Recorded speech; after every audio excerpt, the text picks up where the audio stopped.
Hola mis amigos, en este momento nosotros vamos a empezar una reflexión que será una bendición para nosotros. Entonces, toma tu Biblia, prepara tu corazón, acércate un poquito más y vamos a reflexionar sobre la lluvia tardía.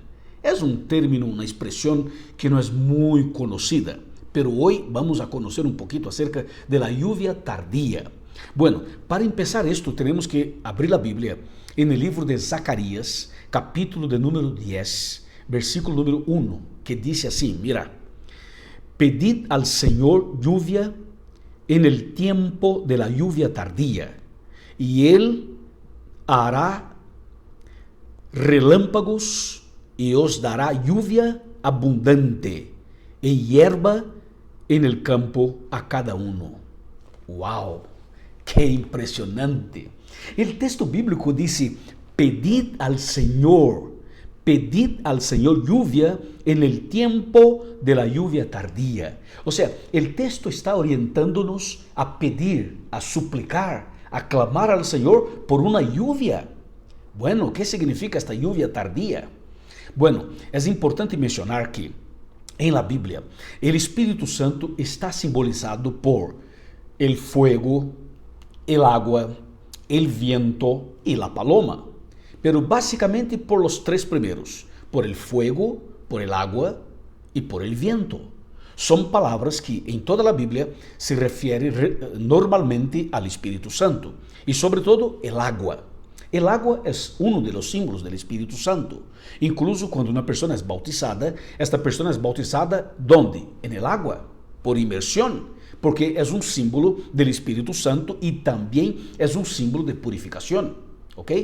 Ahora escúchame, la Biblia también nos hace reflexionar sobre lo que pasaba en Palestina, en Israel. ¿Sabes qué? Los agricultores en Palestina normalmente conocían dos tipos de lluvias, la lluvia temprana y la lluvia tardía. Bueno, la lluvia temprana venía para preparar el terreno, para preparar el suelo. ¿Para qué? Para plantar la semilla, para lanzar para la siembra de la semilla. ¿Comprendes? Entonces, esta lluvia que preparaba el terreno para la siembra de la semilla era conocida como lluvia temprana. ¿Ok? Después pasaban los meses y llegaba el momento que venía la otra lluvia, una lluvia más fuerte, mayor, más grande. Y esta lluvia era conocida como lluvia tardía. Era una lluvia mucho más grande. ¿Ok? Y esta lluvia venía ¿para qué? Para entonces indicar que estaba llegando el momento de la cosecha. Entonces, la primera lluvia era para la siembra y la otra era para la cosecha. ¿Ok? Bueno, usando esta figura de lenguaje, usando esta ilustración de Palestina y también una ilustración bíblica, es usado para el poder de Dios y las promesas del Señor sobre su Santo Espíritu, sobre la iglesia. Por ejemplo, la lluvia temprana, espiritualmente hablando, esta lluvia cayó sobre la iglesia cristiana cuando estaba empezando. O sea, Cristo Jesús, cuando resucitó y volvió al cielo, Cristo orientó a sus discípulos a quedar en Jerusalén para orar, preparar, consagrar la vida al Señor, porque el Señor derramaría el poder del Espíritu Santo sobre ellos. ¿Y qué pasó? Pasó el Pentecostés. El Pentecostés era una fiesta, la fiesta pentecostal que había en Jerusalén todos los años. Y entonces Cristo aprovechó el momento para derramar su Santo Espíritu, preparando los discípulos, preparando los siervos y siervas de Cristo para predicar con poder en esta fiesta, la fiesta pentecostal. ¿Ok? ¿Por qué? Porque en esta fiesta venían personas de varios países del mundo. Entonces la predicación allí era una estrategia de evangelización, porque después de la fiesta cada uno volvía a su país y llevaba el mensaje para su país. Y era una forma de evangelizar todo el mundo.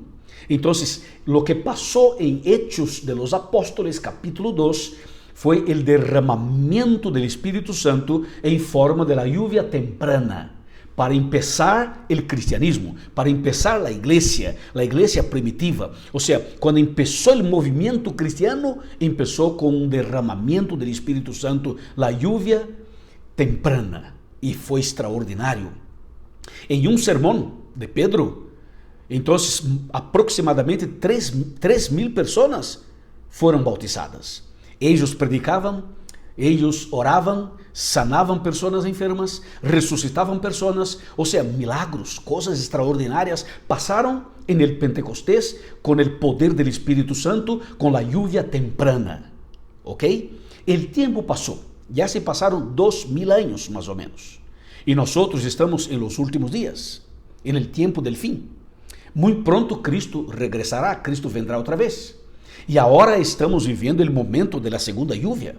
El momento de la promesa de Joel, capítulo 2, versículo 28, y de Zacarías, capítulo 10, versículo 1, y también otros textos bíblicos. O sea, la promesa para nosotros ahora es un derramamiento mayor del Espíritu Santo, que es conocido como la lluvia tardía, que es un poder extraordinario, mayor todavía del Espíritu Santo. ¿Para qué? Para concluir la obra, para terminar la predicación, para concluir la evangelización, o sea, para la cosecha final. Para la cosecha final. Es lo que dice, por ejemplo, lo que está aquí en Apocalipsis capítulo 18, versículo número 1. Mira lo que dice el texto, capítulo 18, versículo 1 de Apocalipsis. Escrito está: después de eso, vi a otro ángel descender del cielo con gran poder, y la tierra fue iluminada con su gloria. O sea, este ángel que desciende del cielo con gran poder y que alumbra todo el planeta con su gloria, no es un ángel literal, es una expresión figurativa, simbólica, apocalíptica, para se referir a la lluvia tardía, al derramamiento del poder del Espíritu Santo para el término de la evangelización del mundo, ¿ok? Esto es extraordinario, esto es maravilloso. Y sabe lo que dice el texto bíblico, que con ese texto de Apocalipsis también se cumple Mateo capítulo 24, versículo 14, que dice: este evangelio del reino será predicado en todo el mundo, para que todos conozcan la palabra de Dios, y entonces vendrá el fin. O sea, es para terminar, para concluir, para clausurar la predicación del evangelio en todo el mundo, para que Cristo venga pronto. Amén. Esta es la lluvia tardía que está prometido para nosotros. ¿Y qué debemos hacer para recibir este poder? ¿Cuál es la orientación bíblica para que cada uno reciba este poder maravilloso? Claro, la orientación es la misma que Cristo dio a sus discípulos en la primera lluvia. A ver, Lucas capítulo 24, versículo 49 dice: y os enviaré la promesa de mi Padre, pero permaneced en la ciudad hasta que seáis investidos del poder de lo alto. O sea, permanezca en oración, permanezca en comunión, permanezca abrindo su corazón, confesando sus pecados y errores, y el Señor derramará sobre usted y sobre la iglesia el poder de lo alto. Entonces tenemos que buscar el poder del Espíritu Santo. Otro texto que me gustaría mencionar está en Hechos, capítulo de número 1, versículo de número 8, que dice claramente, atención, 1:8 de Hechos de los Apóstoles, que dice: pero recibiréis el poder cuando venga sobre vosotros el Espíritu Santo, y seréis mis testigos en Jerusalén, en toda Judea, Samaria y hasta lo último de la tierra. ¡Wow!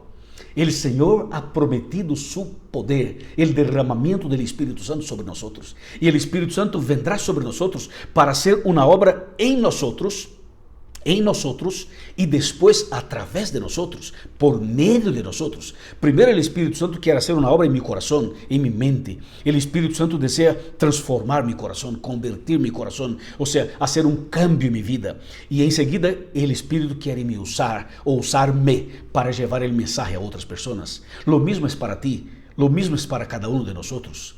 Esta es una promesa increíble. Nosotros vamos a ver milagros extraordinarios. milagros espirituales, milagros físicos, o sea, personas duras, personas que nunca aceptaron a Cristo. Estas personas serán tocadas, impresionadas por el poder de la lluvia tardía, por el poder del Espíritu Santo, y vamos a ver cosas como nunca hemos visto. Y miles y millones de personas se convertirán en un solo día. Y otros milagros físicos también ocurrirán, y otras cosas extraordinarias. El Señor va a abrir las puertas, el Señor va a romper barreras. Será algo para concluir, para terminar la predicación del Evangelio. Amén. Alabado sea Dios. Bueno, yo necesito el Espíritu Santo. ¿Y usted? Seguro que sí. Entonces te pido un favor, en cada oración tuya, clame, suplique el poder del Espíritu Santo. Pida al Señor, Señor, derrama sobre mí la lluvia tardía. Purifícame, transfórmame, cambia mi corazón en cada oración. ¿Qué te parece? Bueno, así vamos a hacerlo. Y por favor, mi amigo, busque una iglesia adventista, frecuente una iglesia adventista, busque al pastor, busque a los ancianos. O sea, di al pastor, di a los ancianos que yo te invité a ti. Y será maravilloso caminarmos juntos, preparándonos para la vida eterna. Amén. Amén. Vamos a orar. Padre querido, gracias por este mensaje. Gracias por esta promesa del derramamiento de tu Santo Espíritu sobre nosotros y sobre la iglesia. Así como la lluvia temprana fue para empezar el movimiento cristiano, la lluvia tardía será para terminar la obra, para la cosecha final. En tus manos entregamos nuestra vida. Derrama sobre nosotros, Padre, la lluvia de tu Santo Espíritu en forma de lluvia tardía. Es lo que pedimos y agradecemos en el nombre de Jesús. Amén. Amén. Alabado sea Dios. ¿Qué te pareció? ¿Le gustó el tema? Entonces comparta este video con sus amigos. Y por favor, haz clic diciendo me gusta. Y también escriba aquí tus comentarios, comentando el contenido. Y por favor, sé miembro de nuestro canal. Ayúdame en la divulgación, en la propaganda, en la promoción de este canal para que otras personas vengan para acá. ¿Puede ser? Bendiciones, muchas gracias. Nos vemos en el próximo video por la gracia del Señor. Amén.